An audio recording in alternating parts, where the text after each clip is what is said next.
দামরায় বিশেষ অভিযানে পেশাদার ছিনতাইকারী গ্রেপ্তার। ঢাকা জেলা দামরায় বিশেষ অভিযান পরিচালনা করে পেশাদার এক ছিনতাইকারীকে গ্রেপ্তার করেছে পুলিশ। ডিবি উত্তর। ঢাকা জেলার এক প্রেস রিলিজে জানানো হয়, ঢাকা জেলার পুলিশ সুপার মোহাম্মদ মিজানুর রহমানের নির্দেশনায় পরিচালিত অভিযানে ডিবি উত্তরের অফিসার্স ইনচার্জ সাইদুল ইসলামের নেতৃত্বে একটি দল গত 17 এপ্রিল রাত 7:20 ধামরা থানার অর্জুননালাই এলাকায় অভিযান চালায়। অভিযানকালে ছিনতাইকারী দলের সদস্য মোহাম্মদ ফিরোজ কবিরকে গ্রেপ্তার করা হয়। তিনি ধামরা থানার অর্জুননালায় পশ্চিমপাড়া এলাকার বাসিন্দা।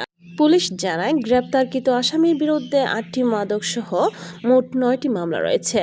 গ্রেপ্তারকৃত আসামিকে ধামরা থানার মামলা নম্বর 5 পহেলা মার্চ 2026 ধারা 399, 402 পেনাল কোডে গ্রেপ্তার দেখে বিজ্ঞ আদালতে প্রেরণ করা হয়েছে।